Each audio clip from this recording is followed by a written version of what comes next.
I'm Richard Cumish, and I'm here today to better understand the prospect for the Central and Eastern European region's markets in 2022. It's a long time since there was so much uncertainty in the region and globally, politically, financially, medically, in terms of monetary policy, in terms of fiscal policy, geopolitics, and most of all, perhaps, in terms of the market responses to all this uncertainty. To help me navigate this, I'm delighted to be joined today by Dhaval Joshi, Chief Strategist at BCA Research.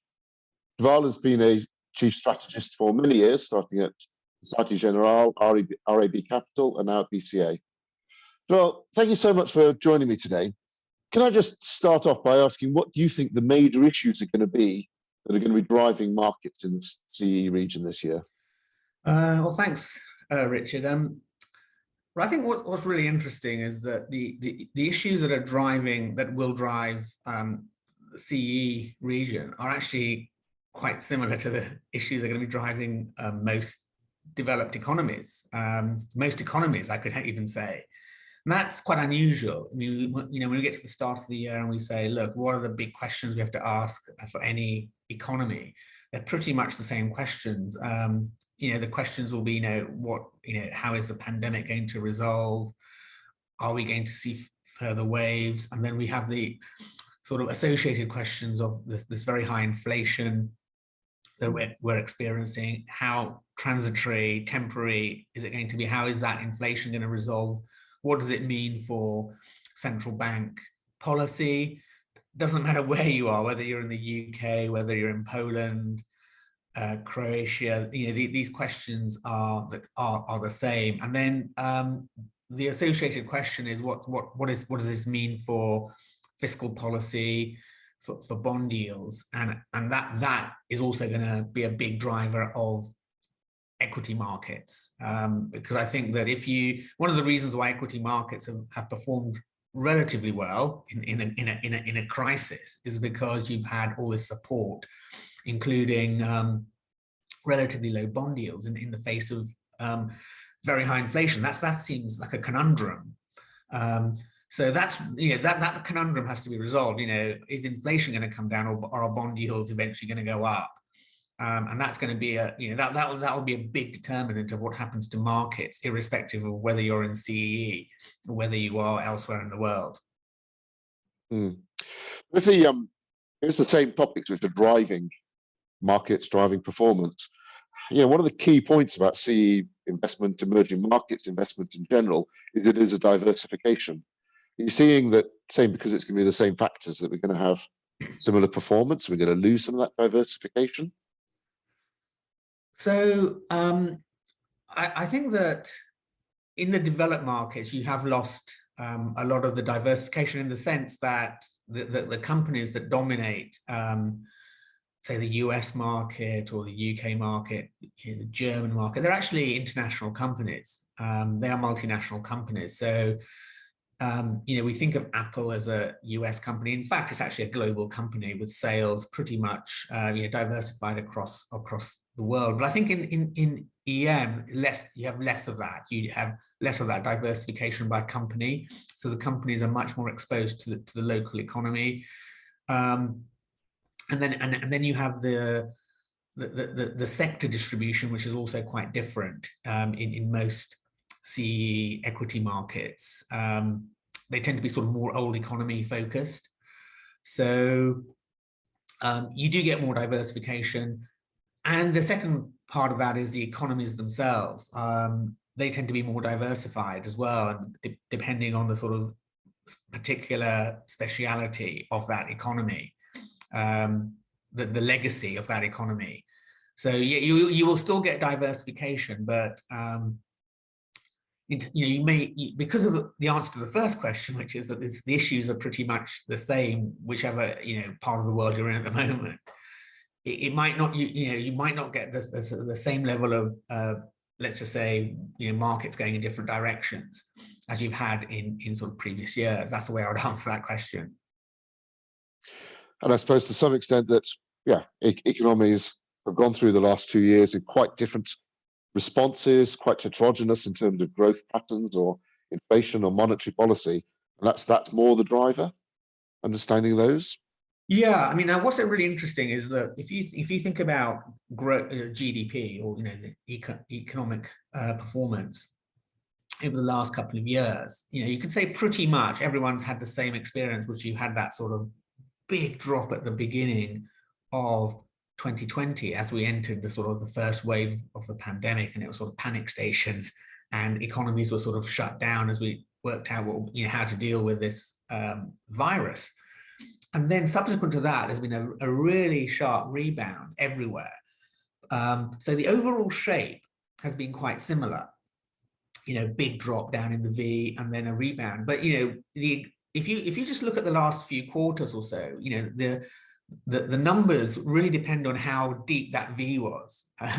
Because if you drop a ball, how high it bounces depends on how far it falls. So that's really been a big story of the last few quarters.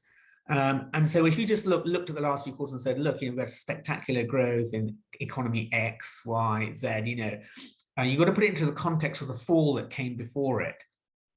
Now that we've most economies have sort of caught up to where they were pre-pandemic, there's going to be a little bit more of a sort of more diversification, because domestic factors are going to be more relevant rather than the sort of the fall and the rebound. So that's going to be an important question for 2022, 2023, because we've had the V, let's just say. That's an important thing to think about. Well, to take your ball analogy, it also depends on how bouncy the ball is. And looking at the region, we've got various divides, whether euro and non-euro, EU or non-EU. What determines the bounciness of the ball and the bounciness of the recovery, do you think? So, I mean, I think obviously one big factor will be the support, the sort of monetary and fiscal support that economies have received, and that applies whether you are in the CEE or not. So you can sort of see the big drop also depended on did government step in quickly to stop the ball falling, as far as it could have done, and then the rebound is the same. So I mean, so to a certain extent, you could answer that for CEE. You could say, look, some of these economies are essentially they are EU members, and they are in the euro, so they get all of the support of being in the EU, including all these the fiscal packages which are being unwound slowly or released slowly. Unlike in the US, this is an important difference. The EU stimulus is being sort of fed in gradually, rather than this sort of all at once stimulus in that we saw in the US, and in maybe in the UK as well. So that will benefit the EU members. In fact, the way that the stimulus is being released is it will benefit the sort of the weaker members, the more fragile members of the EU, as it's meant to be a sort of unifying force.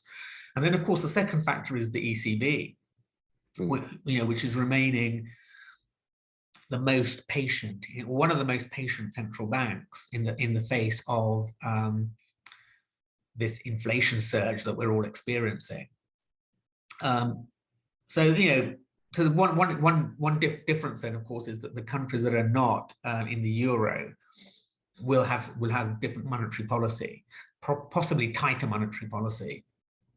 And that will be a differentiator amongst CEE economies, and a better ability to combat inflation in the non-euro CEE countries. Sorry, the monetary policy is being focused, where you have seen this sort of tightening ahead of other, you've had tightening ahead of other major central banks like the ECB, is because the inflation problem on the face of it appears to be more severe. So that's why it's been. But it also depends on your ability to tolerate it and sort of be patient. So if there is pressure on you to show credibility, then you have to act faster. But that in a way is, in other words, not having the luxury of waiting can be a handicap to your economy, because you may have to act. You may, in retrospect, you may have acted too fast.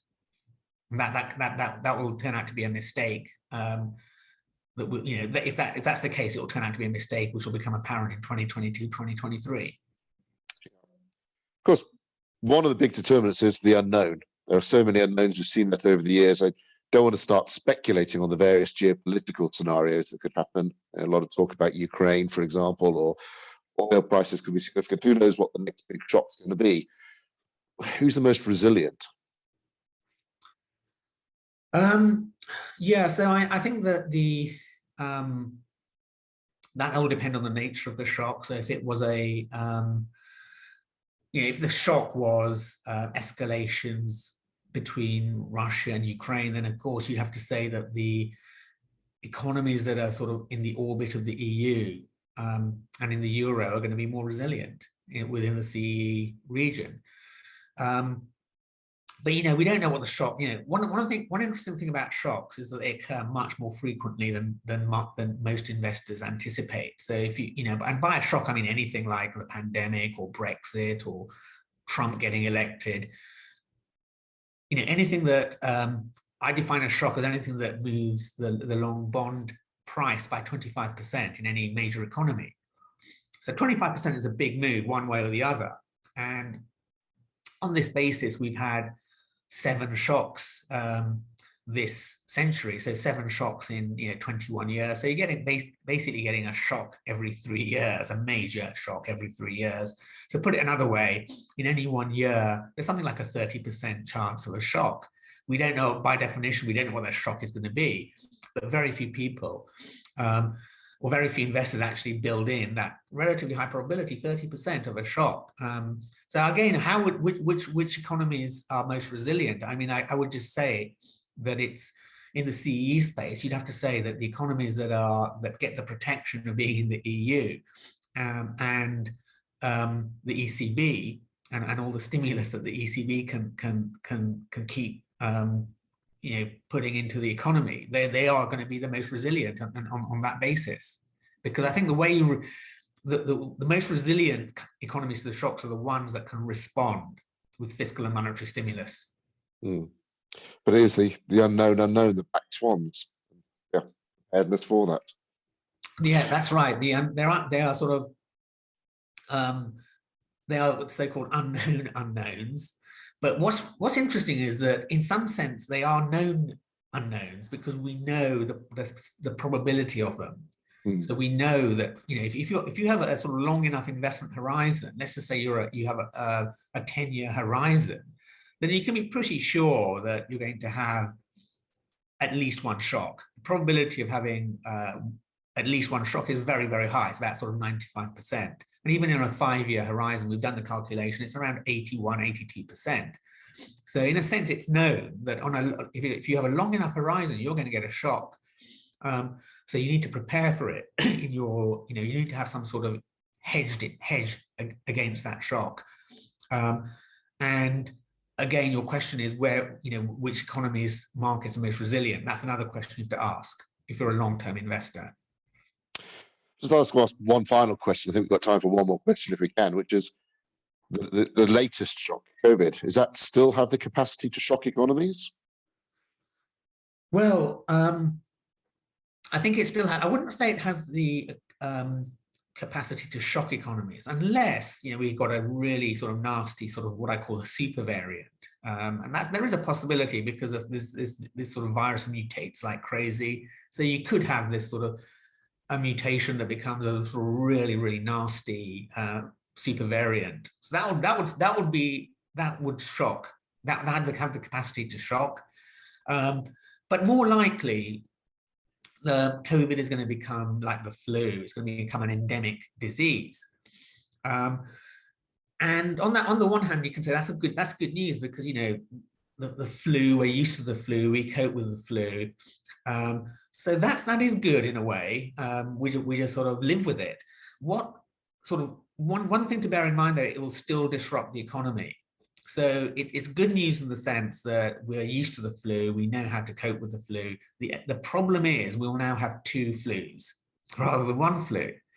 And our healthcare systems can barely cope with 1 flu right? So that's really the problem, is that our healthcare systems have no redundancy in them. Whether you're in CEE, whether in the UK, whether in the US, you just have no redundancy in the healthcare system. And even before COVID, in a bad flu season, these healthcare systems were being stretched to the limit. Now, add in a second flu, and you will see that there is a scope for on-off disruption as these seasonal viruses take hold. So I don't think we've seen the end of social distancing, non-pharmaceutical interventions. They will come on and off according to the COVID or flu season. So that's the way to think about it now.